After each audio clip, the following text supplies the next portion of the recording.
Teeves and Kid Phoenix podcast is now partnered with Dubby Energy. Dubby is an energy drink powder that is different from the energy providers of the past, using all natural energy from ripe coffee cherries to provide natural energy with no sugar, no calories, no artificial coloring, and no maltodextrin. Each serving of Dubby contains about 2 cups of coffee worth of caffeine, but since Dubby's formula is sugar-free, you get energy and focus without those anxious, jittery, or wired feelings. Just mix 1 rounded scoop with 8 ounces of water and you're good to go. Unlike energy in a can, you have the ability to control how much goes in. Want to take it a little easier? Drop in a little less powder. You're in control. Listeners to our podcast can receive 10% off their order by using promo code TEEBS at checkout. Try any one of Dubby's 15 unique flavors, including cherry blossom or Japanese soda today, and experience the difference.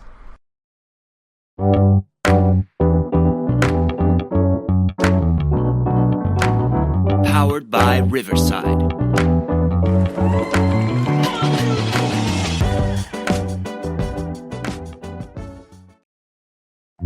Oh, I feel for my brother. Feel for my brother.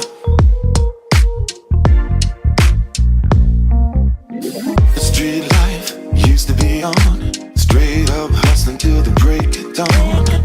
Taught me how to do wrong right. Everything inside. That summer flavor once again. You know what that means. What was that? What happened? What happened what? there? What was what? What, 2 theme songs now? What's going on? No, the first thing was just the Riverside bumper, because we have to rep Riverside, because Riverside FM, motherfuckers. Yeah, it's the summer, so you know what that means. It means warmer temperatures, Pride themed months, and oh, by the way, happy Pride Month to everybody out there. Everybody, we love you, we see you. Thanks for your support for the podcast. Thank you. Happy Pride, everyone. But also releases and news abundance.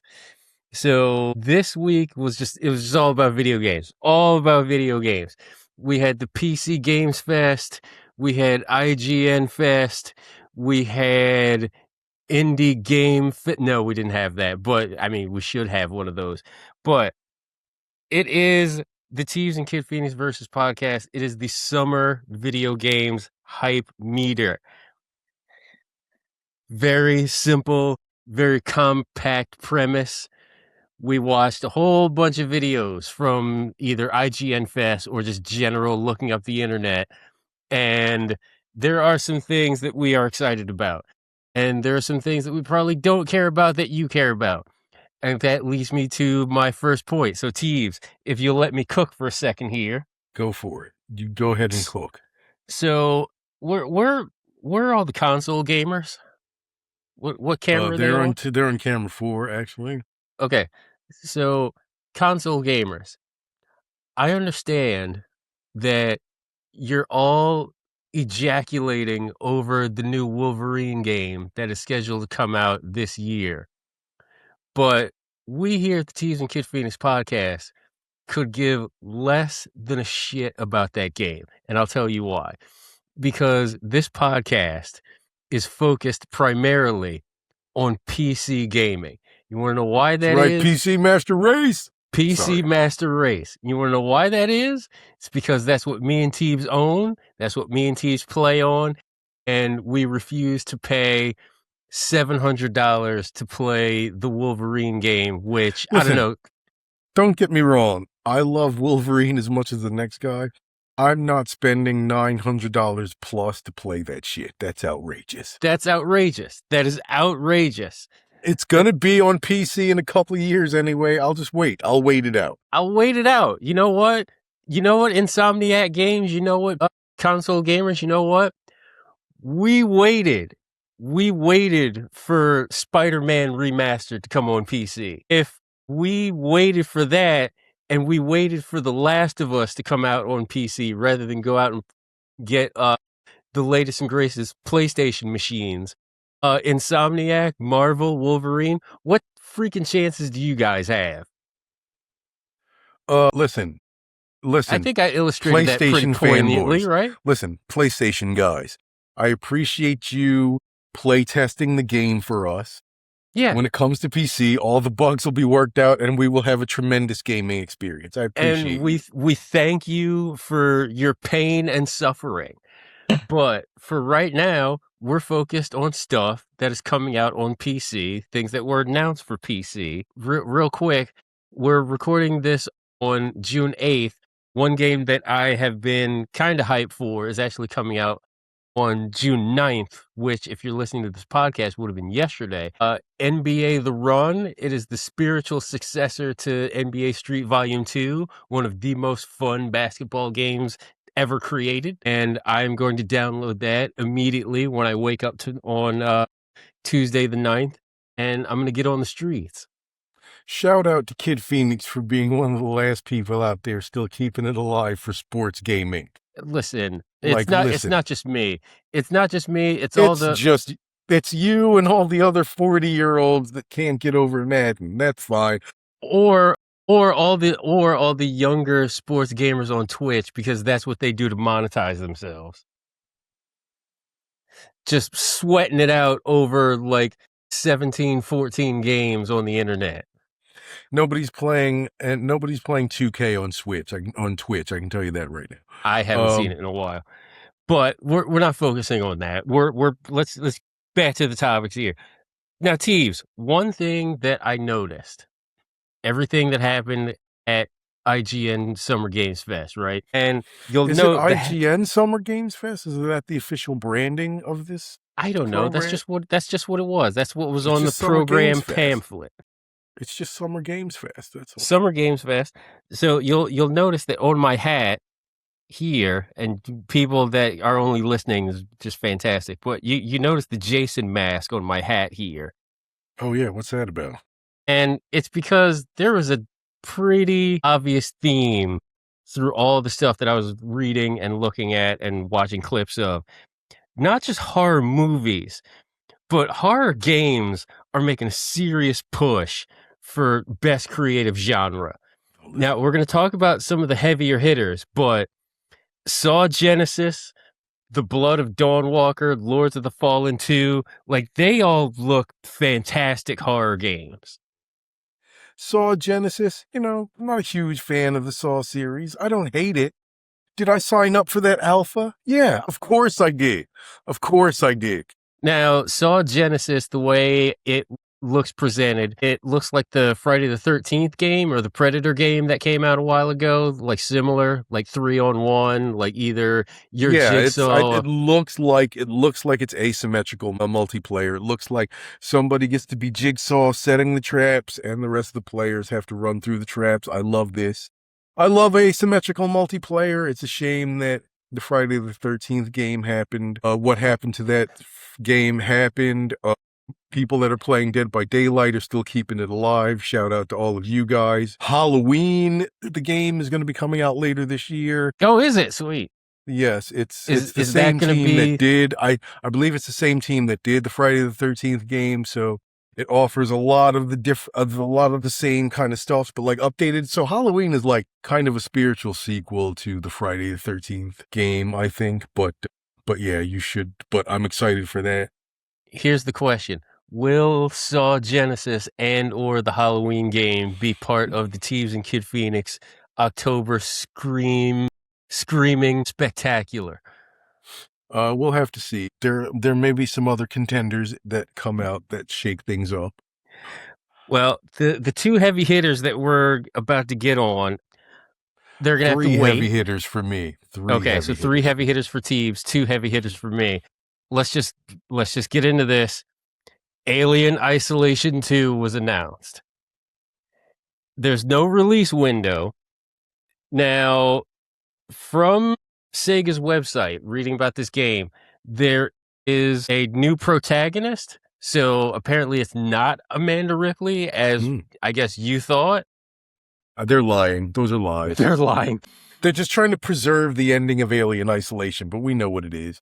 Okay. What do you think about the move to going to like a whole colony versus just like the condensing with the spaceship? You know, I feel like they are spiritually nodding to aliens and saying, okay, we're going to change the setting a little bit. We're going to, like, I feel like it's a move on the road between Alien Isolation, and Aliens. Okay. Uh, I feel like we're probably going to see some hybrid kind of technology, some more stuff that's along the lines of what we saw in Alien Romulus, the film. But yeah, I'm super excited for it. It seems, I mean, it's the same team. I'm very excited to see what they do with the AI of the alien. Oh God. So you mentioned new technology. So could that possibly mean that there's like maybe an increase as far as how good your weaponry is? Like I don't see this game is like not about weaponry. It's you're not still about weaponry. no, I know you're still your wits are pretty much like that's what it is. Like your wits and Right. your brains. Like you're on your own and all like that. But okay, I guess I should say more advanced weaponry and not like MacGyvering stuff. I think it's MacGyvering more advanced stuff. Okay, all right. I'm with that. Like a motion tracker that can delineate between androids and aliens, but probably not. That would make it less scary. So It's funny you mentioned that because I was just going to ask you why Alien Isolation was and is still good. Like the first Alien Isolation game came out like what 12 years ago, and yeah, that game 2012, 2014. right, and that game is still absolutely effing terrifying. I don't know. It's in my opinion, the best horror game ever made. But Wow. What high praise from resident horror guy on this podcast, Teebs. I think the suspense and the peril generated from this game is just authentic, and some of the interesting quirks where I didn't believe it when you told me that yeah, the alien will pick up on your microphone if you're using it. yeah, that's a little like I never played that game with a mic before, but I have seen on YouTube that if you are playing with a mic and you are in a closet and you start making a lot of noise, the alien will find you inside. That's the closet. crazy town. Yeah. Now, you've routinely played this during the October streaming spectacular, the triple S as I like to call it. The Scream stream, yes. The Scream stream, that's right. What are you looking for with Alien Isolation 2? Like we only have like broad strokes.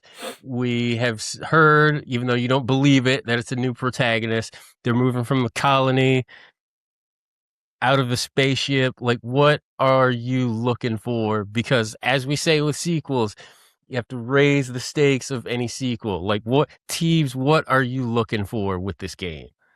Listen, I just want more aliens and more ice. No, I don't want more aliens. I just want more isolation. That's what I want. Okay. I think I have the other heavy hitter that we both agree on, and then whatever your third one is, because I might be okay. Resident Evil Veronica. Yes. Let's first of all, can we just get Capcom on camera one, I guess? Sure. Okay. Stop playing games with us, Capcom. We know this is a Code Veronica remake. Who says it's not? Why are you confused by that? Well, I'm just saying, call it what it is. Why take the code out of the title? You know what I mean? Because if you know the story of that game, there never was an actual Code Veronica. Okay. There was never a Code Veronica. That's fair. There was a Veronica virus, but there was no Code Veronica. Well, so maybe the creation, the laboratory, like all the science, maybe like it was a secret government code name for. Okay, never mind. I'm thinking too hard about this. Have you played that game? There's no government involved here. All right. This is the latest Capcom remake. They've done 1, 2, 4.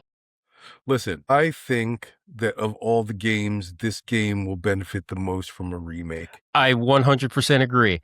And that leads me to this question.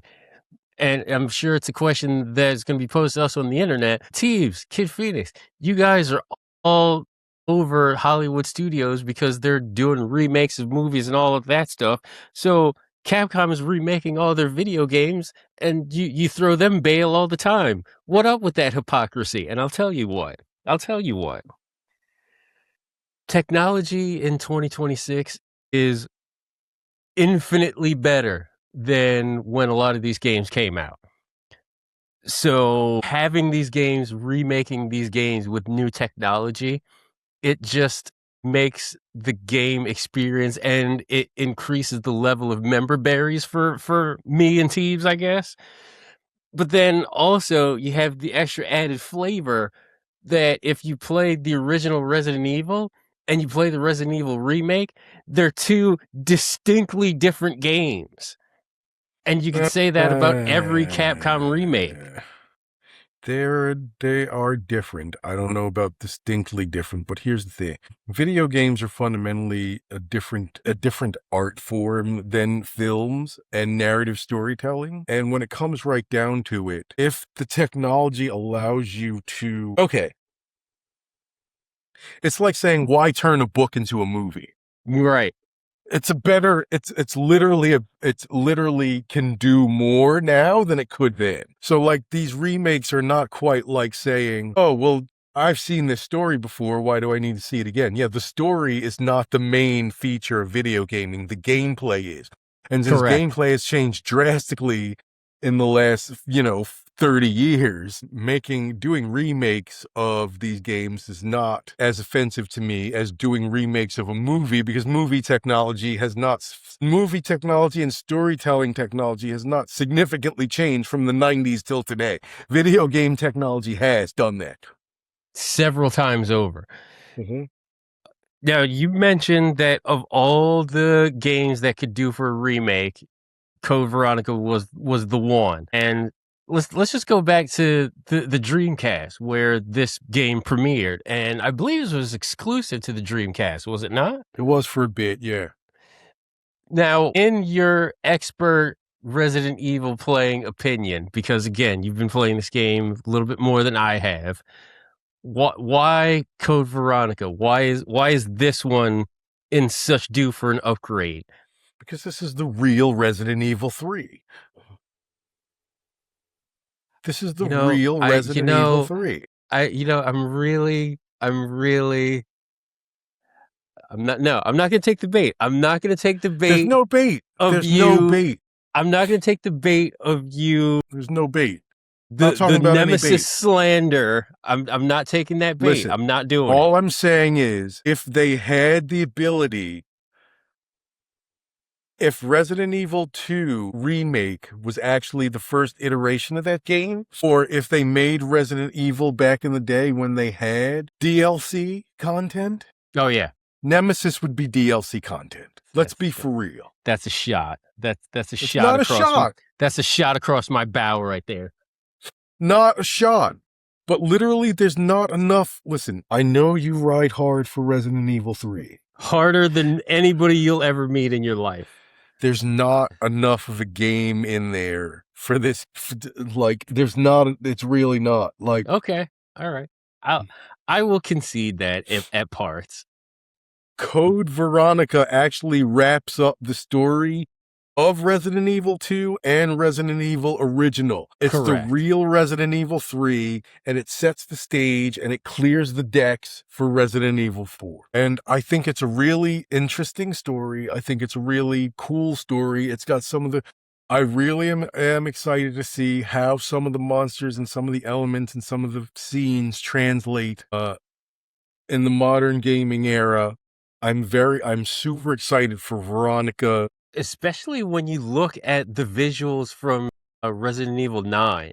Like, if you're getting that with a Veronica game, like that's out of this world. It's not so much about the visuals. It's more about like... I mean, the gameplay... They're like, okay, so the thing about Code Veronica, it was the first game to not have pre-rendered backgrounds. Even though it still was kind of mostly a pre-rendered game, like everything was done in engine, but it still felt like a static background Resident Evil game. and that was unique to the series. And I I feel like think it gave it its own. I think Veronica more than any other Resident Evil game, past and present. I feel like that's the most unique, stylistically, of the ones that we've seen from before, like Resident Evil Village. I would say. Veronica really lends itself to some of the to really take advantage of what the RE engine can do, and I agree. I'm just super excited. Like, I love Code Veronica. Code Veronica is one of my favorite games. I love what the Capcom has been doing for the remakes. I will admit, like, they've gone a little remake crazy, and probably after this one, they should probably take it easy and start Yeah. focusing on some new IP. But like, I'm happy that we get to see Code Veronica real with a new generation of hardware and a new fresh coat and a new fresh angle on the series. I love that. And to your point about Capcom taking a break with the remaking, like I agree. I don't think you need to remake Resident Evil 0. I don't think you should remake Resident Evil 5 or 6. So like you can just No, you you can do just not take a need to break. remake Resident Evil 5. Yeah, you can, 0 is arguable. really. Going back to the mansion and the train and the damn scorpion. I would rather they remake Resident Evil 1 than doing Resident Evil 0. Okay, what? All right, Teeves, you're okay. Put your Capcom studio hat on. Yes. What are you doing to remake the Resident Evil remake? Like, what do you mean by that? Probably in first person, probably Shit. I mean, RE Engine is good, but there's some stuff on YouTube that reimagines RE1 in Unreal Engine 5, and it's fabulous. Like, I would not mind playing a super up-resed version of Resident Evil, the original. But again, Okay. it's not needed. It's not something that I actually need. I don't think that we need it. It's fine. The remake from 03 is great. It's fantastic. And then my last question regarding Capcom is there another series that Capcom maybe should think about remaking? Hey, Capcom! Here we go. Dino Crisis. Dino Crisis. For Make God's it happen. sake. My God. Make it happen. I'll even settle for Parasite Eve at this point. No, you won't. No, you won't. I No, you won't. I won't. really need some Dino Crisis in my life. Okay, this is the only thing I'm going to say about Capcom, and like maybe they'll listen to me, maybe they won't, but I've been going down like this weird Capcom Mega Man rabbit hole, and I've seen like renderings of like OG Mega Man games with like the Unreal 5 engine, and I feel like I would be in on that. Like side-scrolling Mega Man we don't need that. That is Okay. not needed. All right, No. never mind then. Never mind. But yeah, let's focus on Dino Crisis. Let this serve as the takeoff for our Dino Crisis remake campaign. What's the matter, Capcom? Do you not like money? Listen, we will start a Kickstarter. We will happily do that if you're down bad for money, because I don't know. Maybe the Monster Hunter is not just it's not raking in the cash anymore. I don't know. I'm pretty sure Monster Hunter is raking in the cash. The third heavy hitter that you mentioned that apparently I missed. So what do you got?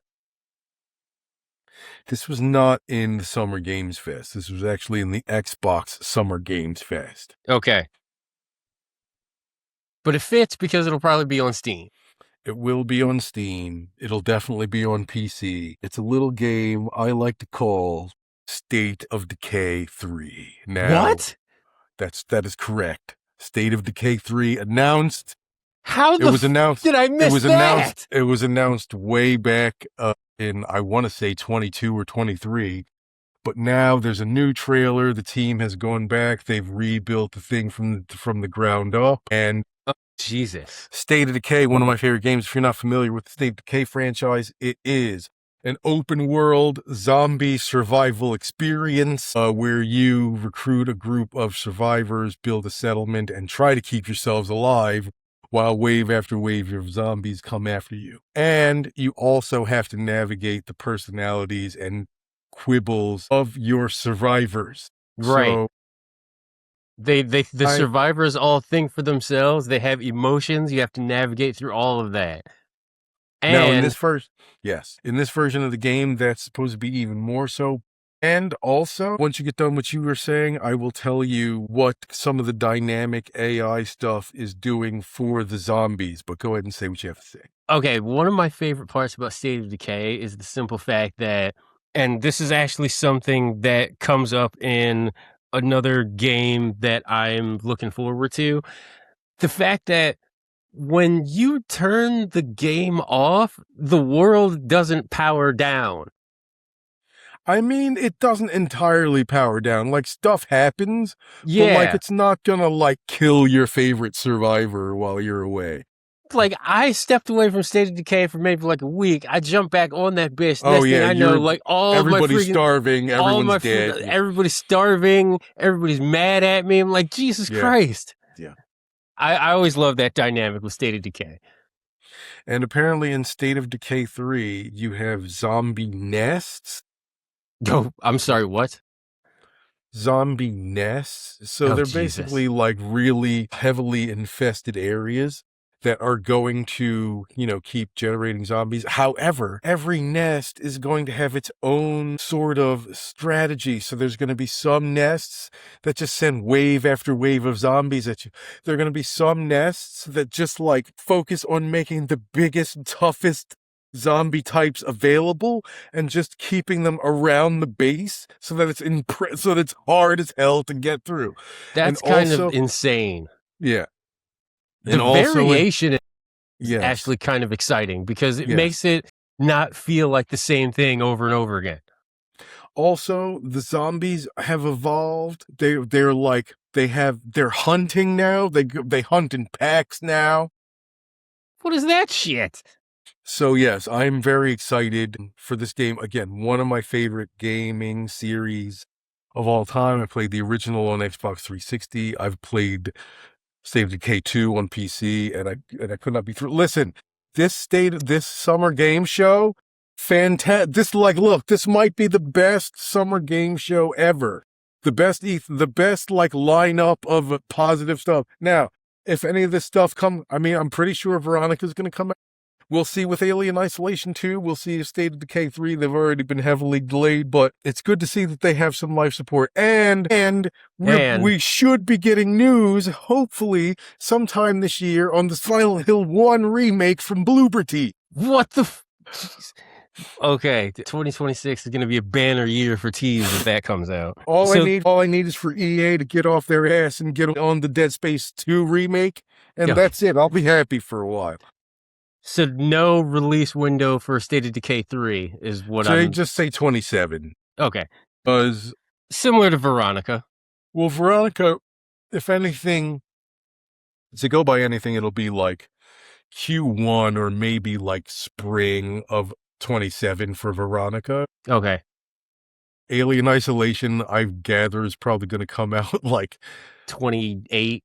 It's going to come out December 31st, 2027, and probably the same with State of Decay 3. So now we get to the portion where, okay, let's start here first. But there was one game, again, is one of those things where it's just like, if you're happy about it, good for you. It's not something that we're particularly interested in, and that's Final Fantasy VII Part 3. Look, for the people that love this series and this remake series, I'm happy for you guys. We're happy for you guys. I might dabble with it someday when all three pieces when it's not like when it's not like $200 plus to play. That'd be great. Until then, we're rocking PlayStation 2 versions. Until then, we're okay. Until then, I will play the original version on my completely legal PlayStation machine. 100% legal PlayStation machine. Absolutely legal.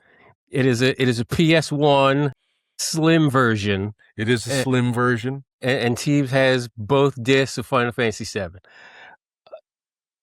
There's another trend that I noticed with this Summer Games Fest, and that was the lack of any kind of release for anything in the month of, I think it was October, November. Hold on. Well, they'll probably listen. There's a couple of shows that are going to go down before October. Like there's the GDC in Europe.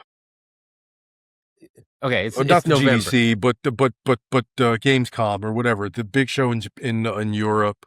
I just noticed that there's not one big release in the month of November, and the thought is Everybody's backing off for Grand Theft Auto 6. Yeah. I only have one thing to say to that. You cowards. You absolute cowards. Like you're just gonna hand the entire month of November to Rockstar and Grand Theft Auto 6. Listen, Grand Theft Auto 5 is Grand Theft even Auto when- 5 is only the the second best-selling video game in history. I'm just saying, even when I'm bringing the jock into the room, even when the Golden State Warriors are winning title after title, they were still being challenged in their own conference by the Houston Rockets, okay? I don't know if I call that a challenge, but somebody stepped up and said, you know what? We're not just going to hand these guys the conference. You know what? If I had a major release title, I'd be like, you know what? Not only are we bringing something out in the month of November, we're doing it the same damn day as Grand Theft Auto 6. Maybe I get fired as CEO, but whatever. I don't care. I'm not going out like no punk. Look, there's still some games that I'm waiting on news for, but let's just talk about a couple more games that I thought were interesting. Teenage Mutant Ninja Turtles: The Last Ronin by Platinum Games. That's something. How dare you? Sorry, talk about it. You can cut it out. Talk about it.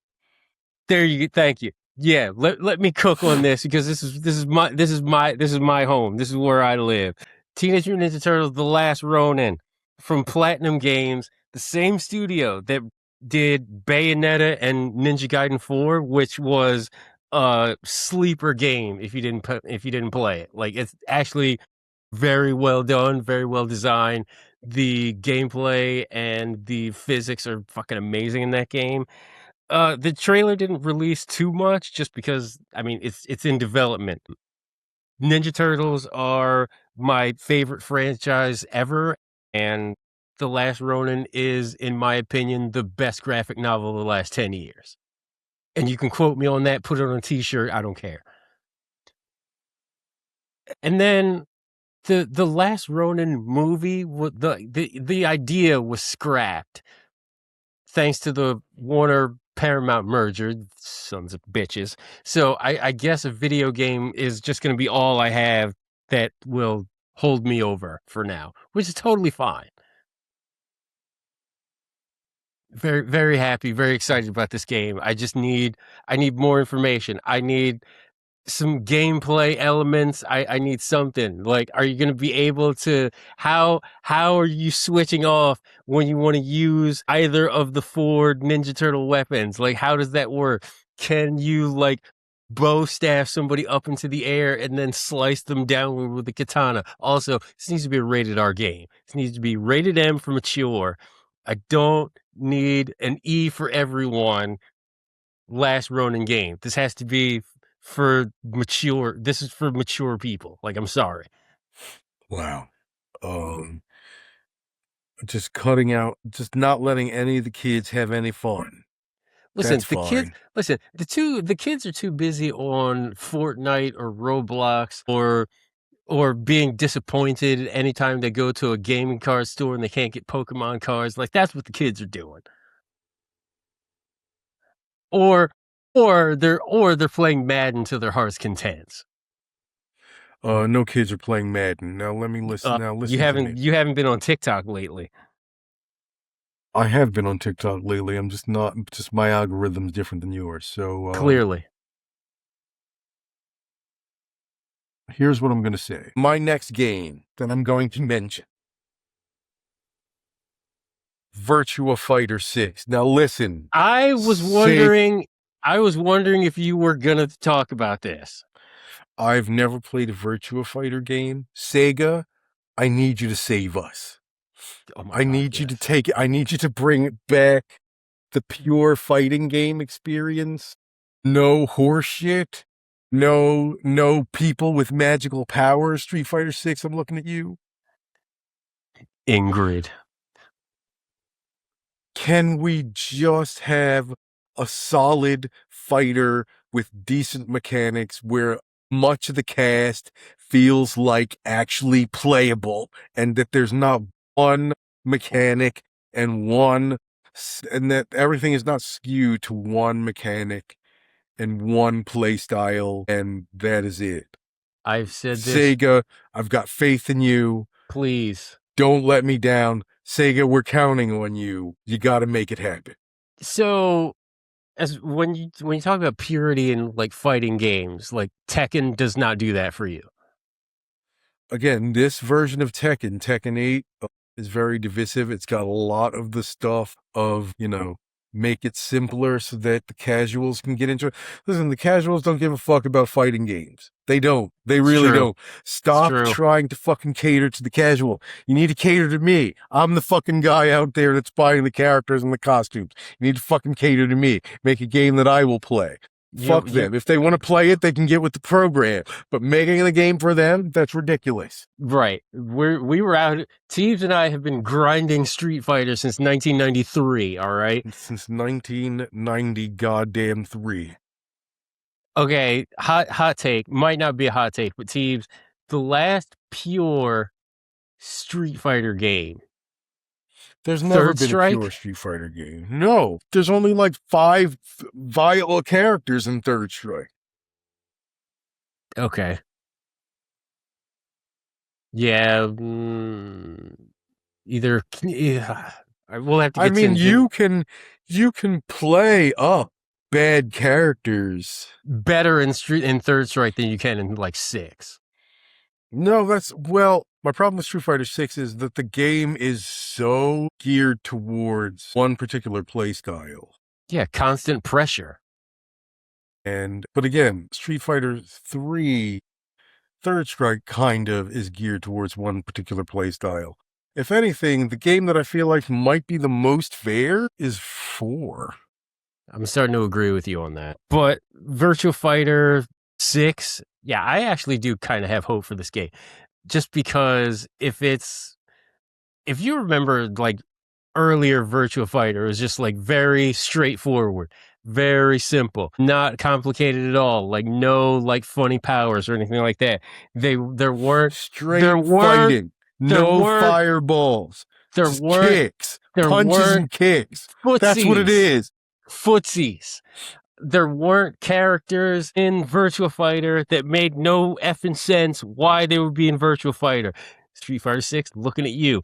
I don't know why Tifa is a character in this game before Teves and I could get Dudley, but we're fucking pissed.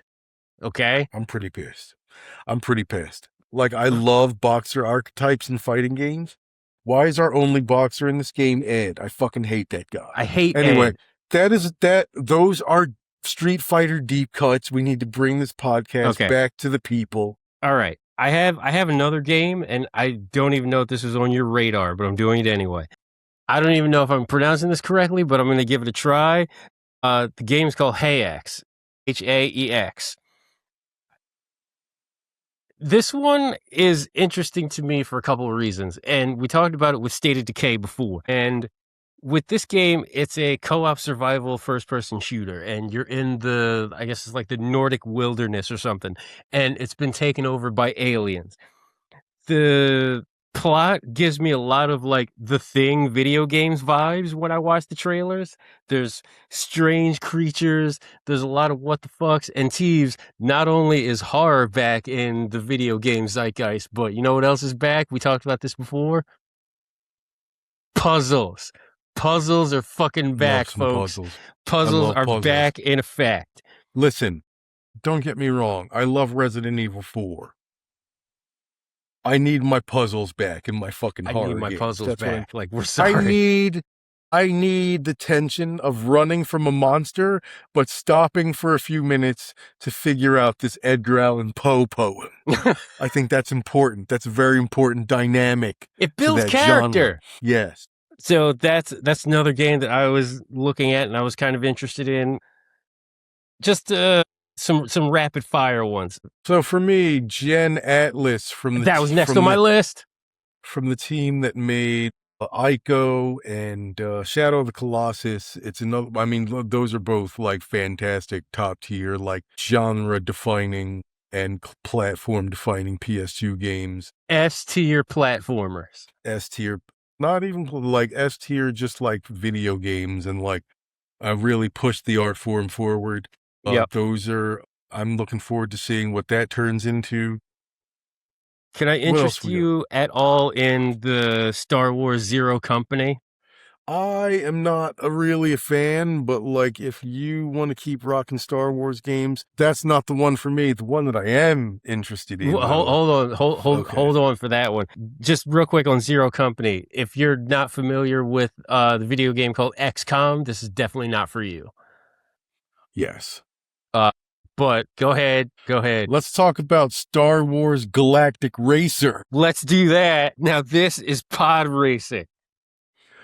Star Wars Galactic Racer, which is essentially Now this was announced last year, but we don't care because that's how hype we are for this. Episode 1 Racer is probably my second favorite Star Wars games of all time. Second only behind Rogue Squadron. I thought you were going to say Super Empire Strikes Back for the Super Nintendo. Fuck all of the Super Star Wars games. Fuck them directly in the anus. Those games are maddeningly hard. They're like trying to do Chinese calculus underwater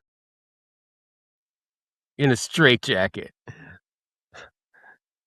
Holy shit. Okay. Galactic Racer, continue. Episode 1 Racer, probably one of my favorite games. Galactic Racer seems to be picking up on that. Why are there not more futuristic racing games? Forza, okay, I get it. I can drive around the city. How about you let me drive around a fucking futuristic space station or a fucking moon colony? That's what I'm talking about. So again, tease, we're recording this on June 8th. The Nintendo live event is June 9th, so maybe we get an F-Zero remake. There will not be an F-Zero remake. Sorry, they're not going to redo it with Sega. And listen, I'm just going to keep grinding F-Zero GX until they make something better. They have not made anything better yet. Again, on your totally legal Nintendo GameCube? No, my totally legal Nintendo Wii with GameCube controller. Yes. You're talking about racing games. Like I actually looked at Clutch for a hot second. That's another game from the same makers as Forza. But in terms of insanity, in terms of craziness, could I interest you in a little Crazy Taxi World Tour? Sega, listen. I love what you're doing with Virtua Fighter. I love that the Crazy Taxi game is coming out. Here it comes. I need you to get back to the important shit. I need you to get back to the solid and important work of getting this Jet Set Radio remake happening. Okay, it's enough. Listen, we don't need any more Sonic games. That's fine. They have enough stuff to ejaculate to as it is. Jesus. I need my Jet Set Radio remake. Sega, can we have something for Teeves? Please. He's going to keep pounding the table. Like, it's not part of the panel at Comic-Con, but somehow Teeves is going to bring it back and say, we need a Jet Set Radio remake. I don't know how he's going to do it, but I'm pretty sure he's going to do it.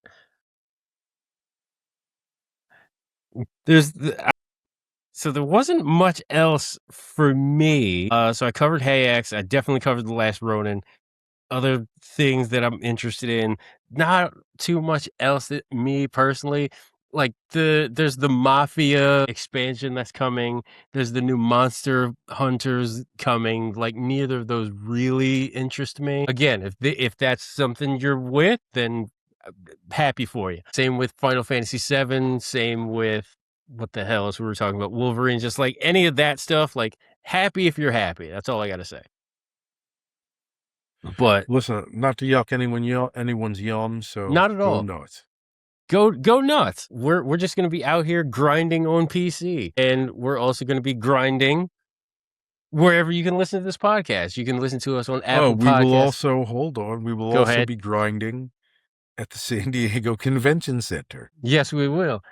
We will be grinding at the San Diego Convention Center, where Teeves and Kid Phoenix, we do have a panel we are hosting this year. It is Teeves and Kid Phoenix versus Tips for the Aging Nerd. Again, can't tell you when or where just yet. Just hold on. Just like listen, trust us. When we get the word to spread the news, we will spread the news. We will tweet out San Diego Comic-Con blog and say, hey, we're doing this panel. And as a matter of fact, Teeves, how would you like it if we could be on the San Diego Comic-Con blog podcast? We'll see what happens. Just to talk about our shit for 5-10 minutes. That'd be great. We'd be down for that. But yeah, when we are allowed to divulge the details, you will get the details. You'll get the details about that one. You'll get the details about Teeves's 2 other panels that he's on. Independent Comics and what's the second one? I don't know. I'll figure it out by next week. Okay.